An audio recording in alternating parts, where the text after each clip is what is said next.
Hello everyone, my name is Jen and welcome to the Book Refuge.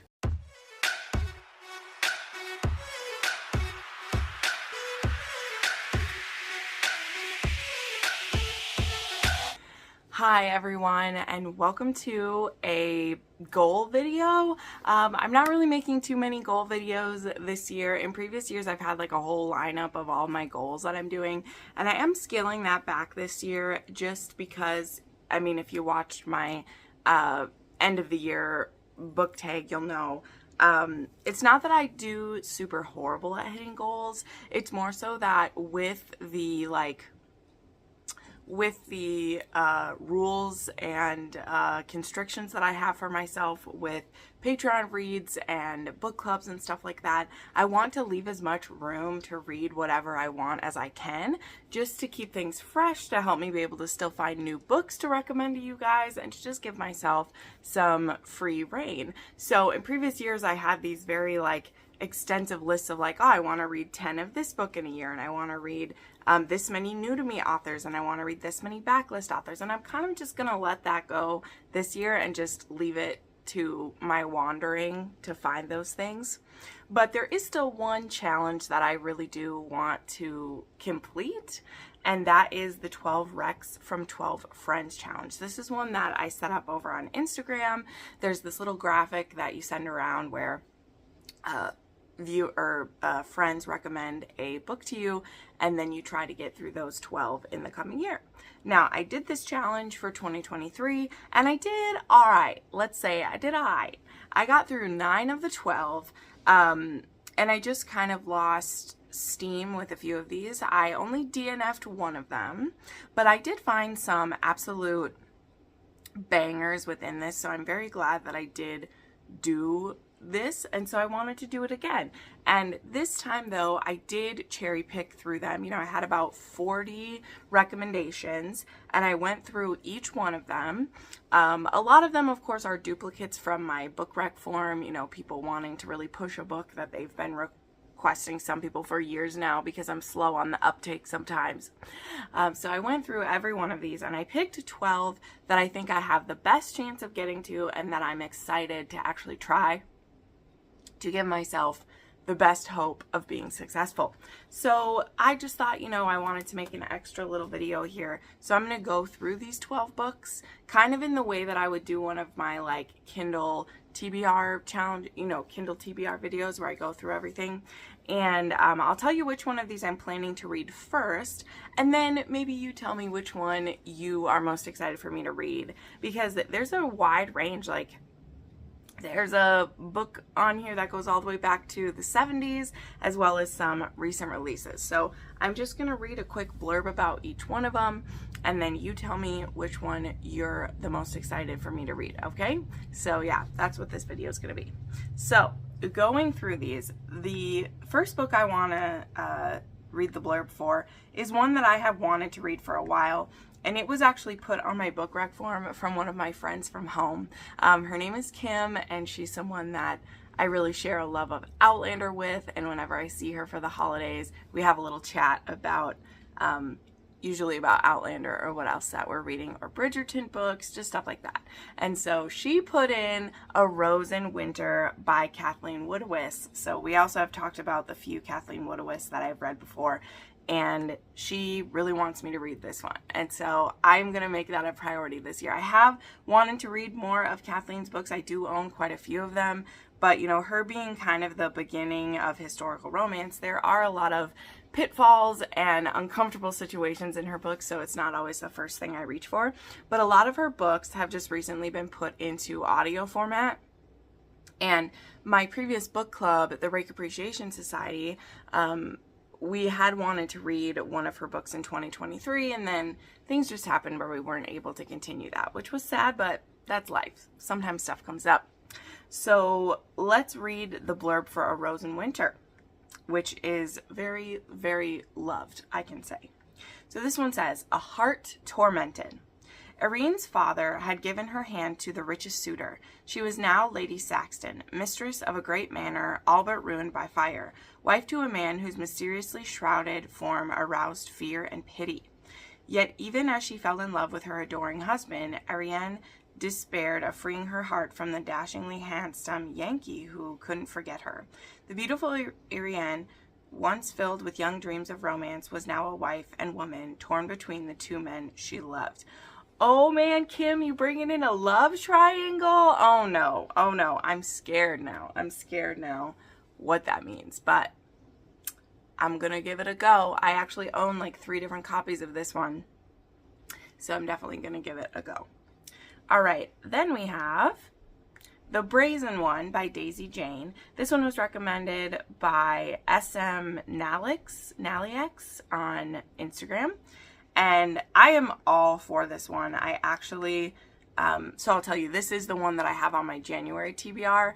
I actually have read a few Daisy Janes and I love them. She like hits so many kinks that I love. She just gets wild and like taps into these things that I enjoy, and so I very much want to read more of her books. And The Wrench Kings is a series of hers that is more of a recent one, and I want to get in with this one. So let's look at this one's actually book 2 in the series, so we'll see how it goes. I may like read book 1 first, otherwise I'll go back and read it. I read one of her other series completely out of order as well, but I got to all of them eventually, so I will get to it. I just might not read it all in order. So The Brazen One says, you know what they say, opposites attract. Goldie Hawn Berry has always been bubbly and fun, just like the woman she was named after. When a devastating trauma leaves her single, broke, and jobless, Goldie loses herself. And when things come back into focus, she doesn't like what she sees. Atticus Winters is a 42-year-old no-nonsense mechanic with zero intention of being someone's other half. He's perfectly fine torturing himself over his past and being grouchy to everyone around him. When their friends become a couple, Goldie and Atticus are forced to be in each other's lives. They both have healing to do, but the similarities end there. With one grump and one ray of sunshine, these two are completely different. But you know what they say, opposites attract. So, grumpy maybe? I don't know. Our friends are friends, so let's be lovers. I don't know, I'm just making stuff up. So that is The Brazen One. So, very much looking forward to it. I want to read even more of Daisy Jane's backlist, so this is just perfect. All right, then we have what looks like a nice little forbidden one here.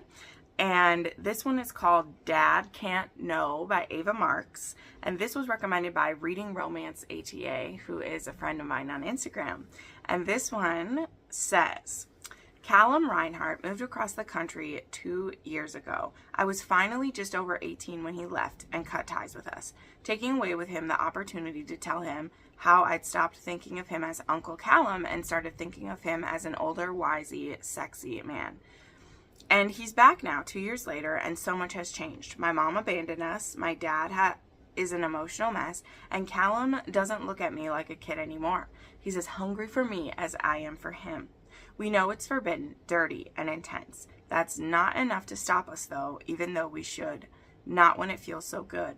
All I can do now is keep it a secret as best I can, because there's one thing I know for my dad.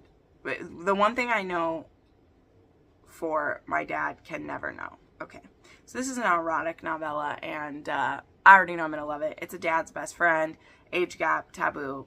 We're here for it. We're here for it. It's going to be great. All right, then there is Homebound. This is by Lydia Hope, and this was recommended by Elena Silvano. I think I pronounced that right. Sorry. Jeez. I wrote these down on my notebook, and I don't have the nicest handwriting, but I have their names written down, like, on my computer, too. But this one, it's actually funny about this. So this one was recommended on my book rec form way back. Like, it was one in the first 50 books that was recommended on that. And recently, my friend Jessin just read this, and she really enjoyed it. So I'm definitely willing to get this. I actually even have it on my Kindle already because of her talking about it. So yeah, this one is an alien romance and or a sci-fi romance. Let's see. This is what it says. Earth is in decline, and the wealthy have fled it, leaving only the destitute citizens behind. and aliens. Okay, it is an alien romance. Gemma McKinley works at a prison cleaning goop off the floors and serving food to inmates. When she is resigned to the alien ward, Gemma is nervous. Aliens are dangerous and ruthless. They bite, but there is one that isn't like them. Simon is damaged, starved, and wasting away in complete isolation. Touched by his loneliness, Gemma starts nursing him back to health, dismissing rumors that he's high risk, ignoring the advice to let him croak. Simon despises humans. His only goal is to get off this miserable planet fast, for he is hunted by a scientist obsessed with perfecting the human race. Simon's rare alien genes are just the ingredient that's missing for breakthrough research. Thanks to Gemma, for the first time in years, he can escape. And he will. He will. As the hunt for Simon heats up, Gemma becomes an unintended target. Is she a fool to help him get away? And will he risk another captivity to protect her? So this has a lot of things I like in it. I love alien romance, and if you remember from one of my recent videos, I want to read more sci-fi romance this year because it is one of the categories that I am sadly lacking in. And I'm disappointed in myself to be so. Also, it has a dystopian factor in it as well, which I also very much enjoy. Like, the world is over, things aren't always as they were, so this is a good match. So yeah, this will be a good one for me. Alrighty. Then we have Whiskey Business by Elliot Fletcher, and this was recommended by She Is Too Fond of Books, and we have a lot of favorites in common. And this one I have seen all around. I love this cover, and I mean, I love Scottish things, so Scottish stories. So let's see what this one is about. Opposites attract when a fish-out-of-water actress and a grumpy Scottish whiskey distiller are forced to work together to save the business they both love. As a child, April Sinclair dreamt of escaping her quiet island life to become a world-famous actress. Now fully grown and with her once flourishing career at an all-time low, what better way to figure out where it all went wrong than to go back to the beginning? April has her sights set on a new challenge, and that is saving her family's distillery on the idyllic Scottish Isle of Skye. What she doesn't expect to find is Malcolm McCabe, short-tempered and exceedingly attractive, living in the home she has just inherited. He may be a million miles from the shy teenager she knew growing up, but one thing is for certain, he doesn't want her around anymore.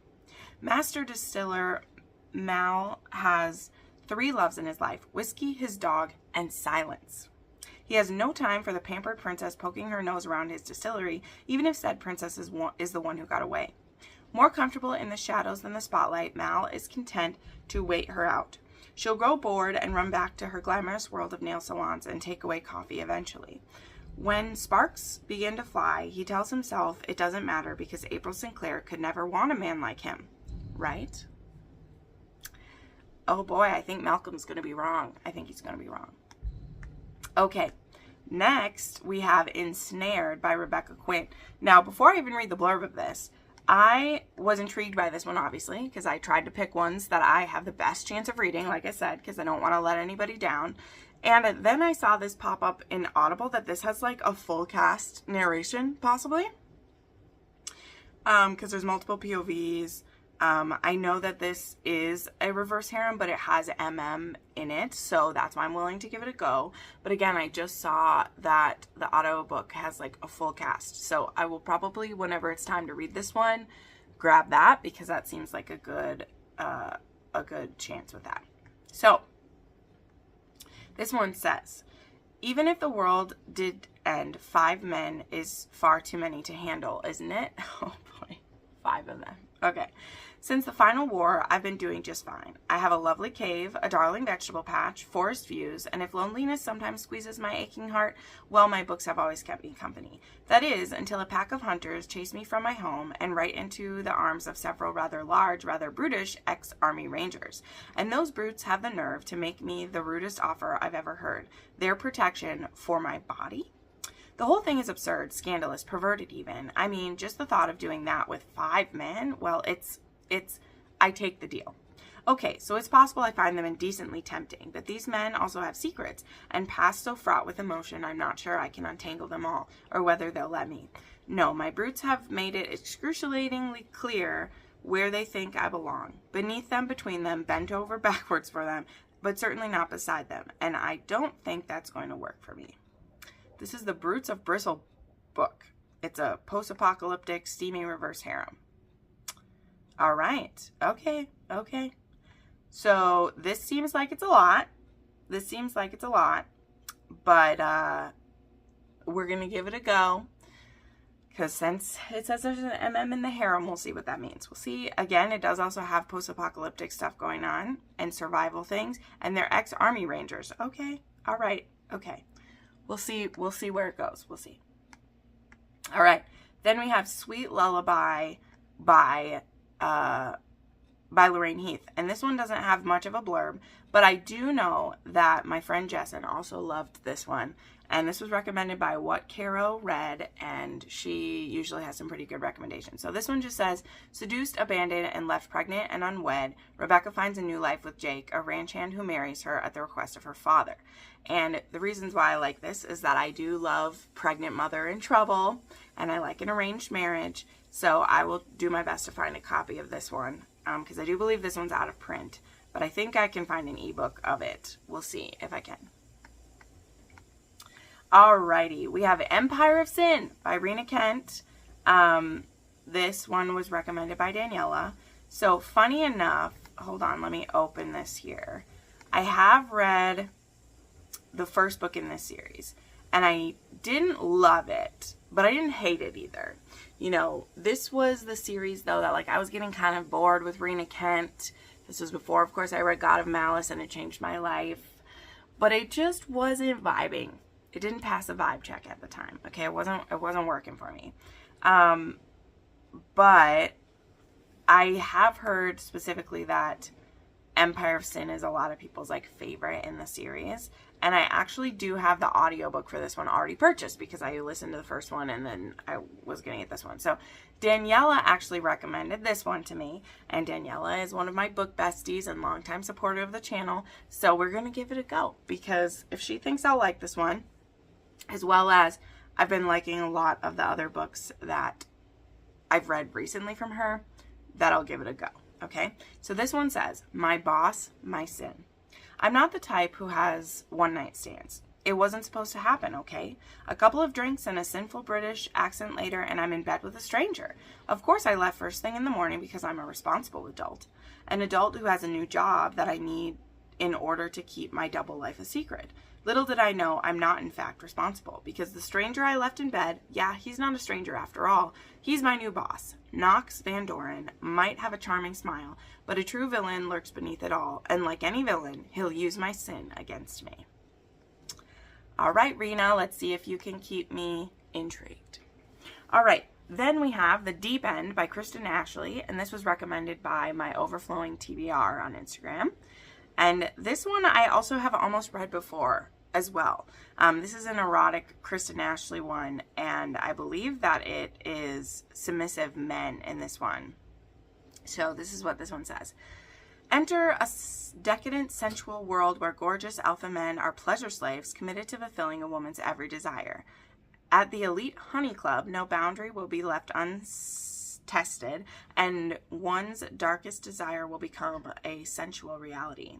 Oliver isn't sure what he's got himself into when he joins the honey club, only that a dark part of him craves the lifestyle offered by the secret exclusive club. When Amelie invites Oliver to surrender, she pushes him to explore his deepest desires as a submissive. As they grow closer and find themselves falling harder than either of them anticipated, the truth about Oliver's past could threaten the budding relationship they both long for. Gripping and seductive, The Deep End is the first book in the new series from Kristen Ashley. Interesting. I like submissive men. This is good. All right, Give Me Butterflies by Jillian Meadows. This was recommended by Lizelle. And this one looks really cute. So this one says, Millie loves her job as a kick-ass entomology curator, inspiring museum visitors every day. She even has an interview for the department director position so she can take on an even bigger role in the museum. She refuses to be distracted by her grumpy coworker with his permanent scowl, bright eyes, and nerdy astronomy ties. Not that she spent much time noticing any of those things. Finn Ashford isn't meant to glare at everyone, but he's juggling his job at the museum, navigating the grief of losing his sister, attempting to make his nieces smile, and not ruining dinner for the fifth night in a row. Oh, he's a guardian. That's so cute. When Millie stumbles through the door of her interview, her eyes scan the committee and land on the one man who could derail her promotion. But it just so happens he's also the one man that could give her all her dreams to come true. Could make all her dreams come true. Give Me Butterflies is a slow burn, single guardian romance. Aww, this one sounds super cute. Lizelle knows me so well. I'll definitely read that one. Okay, just 2 left here. This one is Anything Ray Touches with R-A-E. This one was recommended by Pages Open Book. This is by Holly Cast, and it says it's a reverse Grumpy Sunshine. This one says, Ray and Miles met on the worst day of their lives. They shared a goodbye kiss and never saw each other again. 10 years later and fresh out of rehab, Ray's starting over in a new town, Golden Bay Beach, with a cynical outlook on life. Her only 2 goals are to stay sober and escape the past. However, running away from the memory that haunts her becomes difficult to do when she crosses paths with Miles. With his sunny disposition and charming personality, he's the complete opposite of Ray, but that only lures them closer to one another. As the 2 reconnect over their tragic history, Miles becomes intent on showing Ray that the stars align for them to have another chance at life together. Slowly but surely, Miles chips away at Ray's armor, though through their steam and banter comes vulnerability and healing, until ultimately Ray is left with the decision of creating a new life with Miles or staying trapped in the pain of the past. So yeah, looks like this one will have some heavy topics like addiction and sobriety, but I'm willing to give it a go. All right, and then the last one that I picked was a recent release, and this was picked by Melissa from Book Bar, who I just adore her, and she recommended me a hockey romance called Unsteady. This one has also been put into my viewer rec form, so I was happy to choose this one because it will cover 2 birds with 1 stone, right? So this one says, Reese Koteski is back. At least he's supposed to be. During last year's Frozen Four, the Waterfell University hockey captain and NHL legacy took a brutal hit that left him with a concussion and a new discomfort on the ice. Plagued by nightmares and panic attacks every time he attempts to skate, Reese wonders if he'll ever play again, if he'll ever want to. Sadie Brown is staying focused this semester, no matter what. Currently drowning in debt, custody hearings for her younger brothers, and skating practice. She's just trying to make it to the next day. A Spitfire figure skater known for her bad attitude and frequent disappearing acts, she has a reputation on campus, and it's not a pretty one. When she accidentally witnesses one of the Golden Boy hockey captain's panic attacks and attempts to help him, a strange sort of understanding strikes up between them. No questions asked, just comfort. But Reese finds himself drawn to Sadie. When he feels empty, a shell of the man and player he was before, Sadie is so full of everything, it bursts from her. Every emotion she feels seems like it's blasted at max. Reese is desperate to feel anything, and Sadie wants to stop feeling so much. But healing doesn't mix with secrets, and they're both skating a thin line, unsteady. So, hockey player and ice skater. I love a pairing like that. Okay, thank you if you made it all the way to the end of this kind of, rambly since I was reading all the blurbs. But these are the 12 books that I for sure want to read in 2024, mixed in with the other things I'm excited to do. So thank you to everyone who recommended these. Again, whether you're one of the people who recommended them or you're someone else, tell me which one you're interested in. Tell me, you recommend the ones you have read. Tell me which ones you're interested in my thoughts on. So thank you so much for watching this. Make sure you like this video, subscribe to the channel. We're so close to hitting 20K. We could do it any day. That's amazing. I have a really fun big giveaway plan for once we hit that. So make sure you're subscribed to the channel and help us reach it. Thank you so much for watching, my friends, and we'll see you next time.